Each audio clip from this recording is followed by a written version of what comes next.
En una sociedad tan difícil y en una sociedad tan llena de conceptos pecaminosos, en una sociedad llena o atestada o infestada de pornografía, de música reggaetón, de narcocorridos, de videos por NTV o cualquier otro programa, el Canal 5, no sé, cualquier cosa en YouTube, que todo tiene que ver con antivalores, en una sociedad que bombardea constantemente, donde si estás en grupos de WhatsApp que no son de la iglesia y que son de amigos, donde te pueden enviar un audio, donde te pueden enviar una imagen, en una sociedad que está bombardeando constantemente los valores, y estoy hablando de los valores universales, ¿verdad?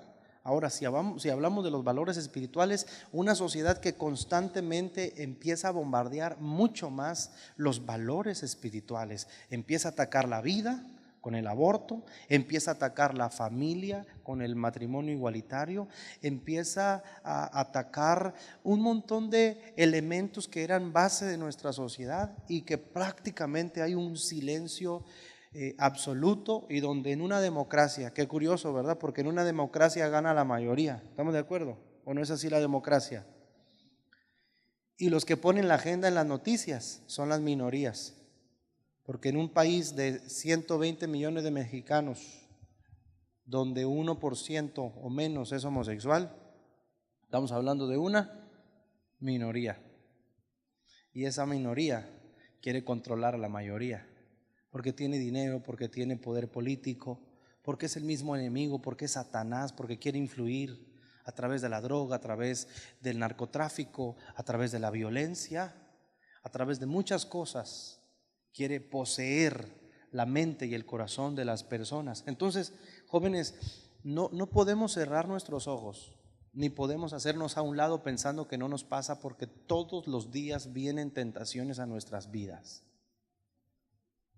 Y a la edad que tienes, y sé a quién me dirijo, obviamente hay algunas excepciones, ¿verdad?, de los que están aquí, pero a la edad que tienes ya puedes tener incluso ofrecimientos sexuales. A la edad que tienes puedes quedar enredado o atrapado en una red social, y si no cuidas tu corazón y tus pensamientos puedes terminar hasta secuestrado. A estas alturas de esta sociedad estamos. Entonces necesitamos nosotros blindarnos y enfocarnos en lo correcto, porque si no nos enfocamos y no ponemos nuestro corazón en las cosas correctas, al final vamos a terminar siendo andrógenos. Un andrógeno es alguien que no sabe si es hombre o mujer, si es Miss Universo o si es Miss Vigorexia, ¿no? No sabe. Un andrógeno emocional es aquel que no sabe si está triste o alegre, porque no sabe. ¿Y qué quiere hacer en la vida? No sabe. ¿Y qué va a estudiar? ¿Quién sabe? ¿Y cómo te sientes? No sé. Y es una persona confundida en sus emociones y en sus pensamientos. Y una persona confundida puede ser atrapada por cualquier mentira, por cualquier red o por cualquier ofrecimiento. Entonces, es muy importante que nosotros no perdamos de vista quiénes somos y que no nos desconectemos de la presencia de Dios. Y decía Jocelyn algo interesante, decía, estoy en la escuela, estoy escuchando música, o en alguna parte del receso leo alguna porción de la palabra. Eso no es ser religioso, eso es estar conectado con Dios. Entonces, si nosotros nos conectamos con Dios todo el tiempo que sea posible, que esté a nuestro alcance, esa conexión nos va a permitir caminar más enfocados y poder ser más fructíferos en las áreas donde nos desarrollemos. Tener éxito en la escuela, tener éxito en el ámbito familiar, los que trabajan, tener éxito en el ámbito laboral. Pero tenemos que mantenernos conectados con Dios. Y el primer ejercicio espiritual, son 5 que quiero mencionar. El primero es el estudio de la palabra, para que le pongan ahí, estudiar la Biblia. Ahora, ¿por qué quiero mencionar esto? Porque la Biblia no se lee. Si la Biblia se lee, es un libro, pero la Biblia no es un libro. De hecho, Biblia, ¿qué significa? Yo se los dije hace mucho, a ver si alguien lo recuerda. ¿Qué significa Biblia? Libros. La palabra Biblia significa libros, porque son 66 libros en un solo compendio. Entonces, la Biblia no se lee, porque si se lee es un libro nomás. La Biblia se estudia. Y cuando hablamos de que la Biblia se estudia, significa que se lee y se estudia con un cuaderno aparte. Y si tenemos tecnología, con un diccionario bíblico que podamos tener en Google, con un comentario bíblico, porque entonces empiezo a estudiar la Biblia. Y al estudiar la Biblia, a ver, Salmo 23, el Señor es mi pastor, nada me faltará. A ver, ¿cómo dirá en la Nueva Versión Internacional? ¿Qué me dice Dios en este texto? A ver, en el tiempo de David, ¿qué significaba un pastor? ¿Cuáles eran las características? Entonces, cuando tú estudias, te das tiempo para estudiar la Biblia, unos 30, 20 minutos, y estudias, entonces viene el segundo paso. Es el segundo ejercicio espiritual, que es la meditación. Número 2, póngale meditar. Para eso quiero que vayan conmigo a Josué capítulo 1, versículo 8. Nunca se apartará de tu boca. Nunca se apartará de tu boca, nunca se apartará de tu boca este libro de la ley, sino que de día y de noche meditarás en él, para que guardes y hagas conforme a todo lo que en él está escrito, porque entonces harás prosperar tu camino. ¿Y cuántas cosas te saldrán bien? ¿Cuántas? ¿Cuántas? Fíjense, aquí hay dos elementos, inicia con nunca y termina con todas.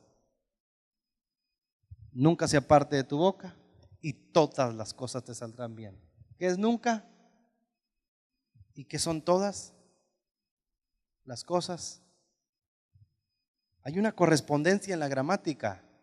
Si nunca se aparta de tu boca este libro de ley y de día y de noche meditas en él para que guardes y hagas como no, todas las cosas te saldrán bien. Entonces hay un puente y una conexión. Este es como si fuera un puente. La primera base del puente es nunca. La segunda base del puente es todas. Y todo se desarrolla en el estudio de la palabra. ¿Por qué? Porque de día y de noche meditarás en él. ¿Cómo puedo meditar en algo que no estudio? Cuando estudiamos algo, entonces lo meditamos. ¿Y qué es meditar?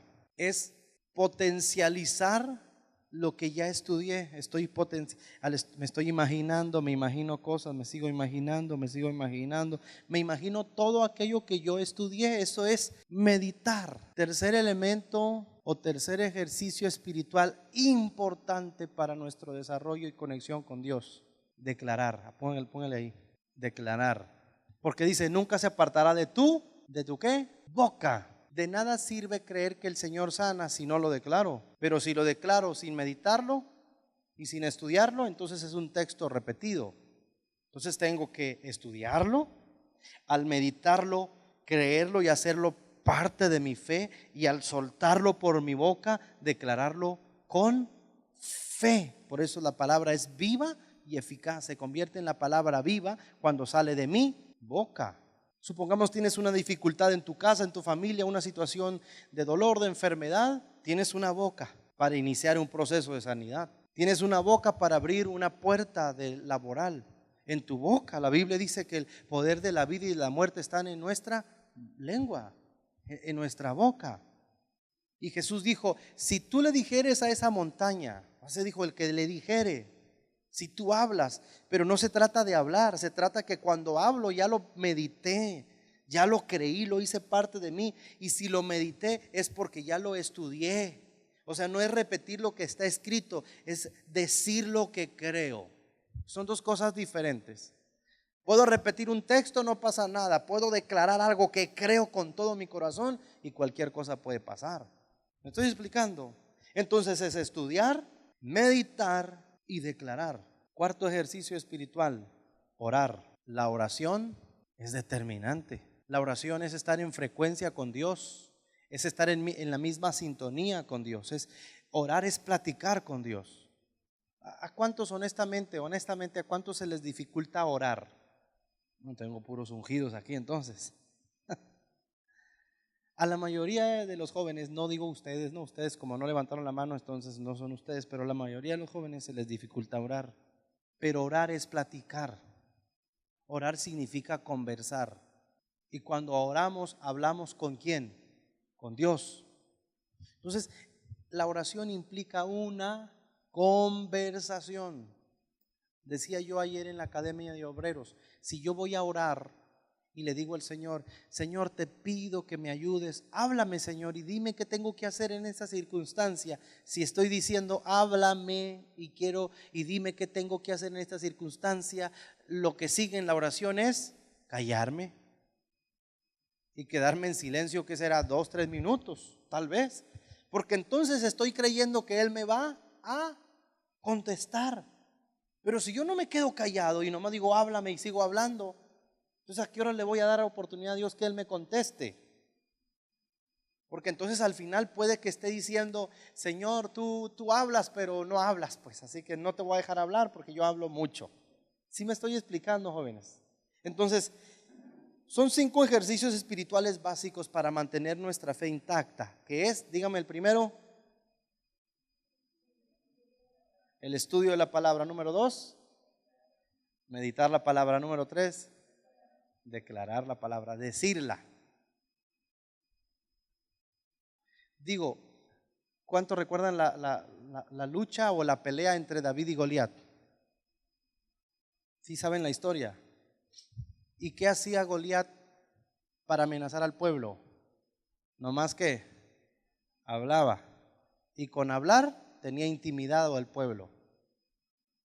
Y cuando David llegó, ¿qué hizo David? También habló. Tú dices, pues yo digo, que te voy a cortar la cabeza y yo te voy a cortar la tuya. Que le voy a dar tus carnes, pues yo le voy a dar las carnes a tu abuela también. ¿Y qué? Entonces, era una guerra de palabras. Al final fue lanzar una piedra, pero David estaba confiado que iba a vencer al gigante. Quiero que lo piensen en proporción a prioridades. Se trata de estudiar, de meditar, de declarar y de orar. La oración es el diálogo que tengo con alguien que yo creo, en lo que declaro, en lo que pienso y en lo que he estudiado de él. Quinto elemento o quinto ejercicio espiritual es la adoración. ¿Qué es la adoración? Tocar un instrumento, tocar el piano, cantar, adorar. No, eso es que cantamos una alabanza, pero la adoración es una actitud del corazón. Los que no sabían, pero les voy a decir, para que no se vayan con la duda, los que no sabían, el diablo, Satanás, se llamaba Luzbel. En Isaías y en Ezequiel están la biografía de Satanás, bueno, lo poquito que conocemos de él. Y la Biblia dice que fue acabado en hermosura y habla de que Dios lo creó con tamboriles y con cuerdas y él dirigía la adoración celestial. Así que no sabemos en qué parte de su cuerpo, pero Satanás tiene instrumentos de percusión, tambores, pero también tiene cuerdas. Y con esto él era el encargado de dirigir la adoración. Cuando él, pues más que desobedecer a Dios, quiso usurpar una posición que no le correspondía, Dios lo expulsó. Y entonces hizo una creación y somos nosotros, nos creó a nosotros. Pero cuando nosotros declaramos palabras, esto que me están escuchando, ¿qué son? Pero ¿cómo se compone una palabra? Los que estudian, por sonidos. ¿Y cómo sale el sonido? ¿Qué necesita? ¿Y qué más? En realidad las palabras, ¿qué son? Más se lo voy a poner más barata la pregunta. ¿Qué se necesita para que un saxofón o una flauta suene? Aire. Sin aire no suena. Tus palabras son ¿qué? Viento. Porque por eso cuando hablas tienes que agarrar aire. Y todo lo que estoy hablando no se ve, son palabras, pero estas palabras salieron con fuerzas.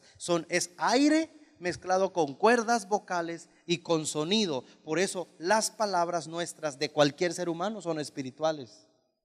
Y nuestro cuerpo es un cuerpo como un instrumento de adoración, porque tenemos cuerdas y podemos aplaudir, brincar. Nosotros tenemos elementos de percusión y cuerdas vocales y viento. Al final nos convertimos en instrumentos de adoración por excelencia. ¿Qué es adorar? Reconocer a Dios. Y en un resumen práctico, en unas cuantas palabras, adoración significa amor expresado. Cuando tú le expresas tu amor a Dios. No sé si me estoy explicando. Dios no está interesado en que tú creas en Él, escucha bien lo que le voy a decir, ni que tú le creas a Él. Porque la Biblia dice que los demonios también creen y tiemblan, así que creer hasta los demonios. Que le crea a Él, pues es un paso, pero no es determinante. El primer mandamiento dice lo que Dios anhela de nosotros, que nosotros le amemos a Él. Amarás al Señor tu Dios con todo tu corazón, porque solo cuando amas puedes adorar. Porque adorar significa amor expresado. Por eso a la gente se le complica adorar de corazón. Si ponemos aquí instrumentos de percusión, bueno, aquí tenemos la batería y ponemos una música así medio alegre, a ver, vamos a aplaudir, puede ser una forma de cantar un tanto manipulado. Algunos pueden brincar, hacer gritos, etcétera, y eso suena bonito. Pero al final la adoración real es cuando cada quien de su corazón le expresa su amor a Dios. Es cuánto te amo, eres todo para mí. Toda mi vida significa tú, todo gira alrededor de ti, Dios mío, Señor mío, sin ti que fuera yo. Eres lo más extraordinario en mi vida. Cuánto te amo, eso es adoración. Adoración significa amor expresado. Entonces, cuando tú adoras lo que amas y a lo que amas, que es Dios, en dado caso, que es lo más grande, Él controla el universo, Él controla los planetas, Él controla todo, Él tiene todo poder. Por lo tanto, además de adorarlo, es tu Padre, es tu Señor, es tu guía. Cuando ves problemas, no ves ningún problema real, aunque sean problemas reales. ¿Por qué? Porque por más grandes que sean tus problemas, tú sabes que cuentas con el Dios que todo lo puede. Tu adoración te convierte en alguien que cambia tu perspectiva de los problemas. Y termino con esto. Cuenta la leyenda que un evangelista llamado Moody estaba dormido y se le apareció el diablo como a las 3 de la mañana, abriendo una ventana y parándose a un lado de su cama. Y dice que cuando L. Moody estaba dormido, cuando volteó, vio al diablo y dijo: ah, eres tú, y se volvió a dormir. Le quitó importancia porque era un verdadero adorador. Un verdadero adorador no tiene miedo, solo descansa en el Señor. ¿A quién amas tú? ¿Y qué es lo que más amas en esta vida? 5 elementos básicos entonces. El primero es estudiar la palabra, luego meditarla y luego declararla y luego orar y luego. Si mantenemos estos 5 ejercicios espirituales activos todos los días de nuestra existencia, les puedo decir una cosa: tu salvación está garantizada y no tendrás temor que si Cristo viene esta noche te vas a quedar.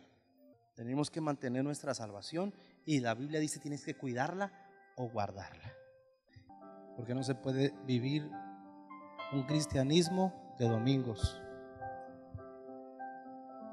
Yo respeto si hay algún católico aquí, pero lo quiero decir, a veces juzgamos a los católicos que solamente van a misa los domingos y nosotros en ocasiones estamos peor.